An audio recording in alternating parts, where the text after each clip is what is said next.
परावर्त्य योजयेत. याचं मिनिंग आहे transpose and apply.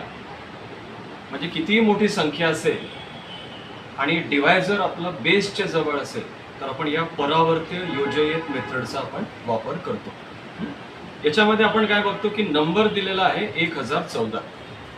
आपण काय करतो याच्यामध्ये नंबर मायनस बेस, म्हणजे 1014 वजा 1000. 1000 याचा बेस झाला, बेसला आपण आधार म्हणतो.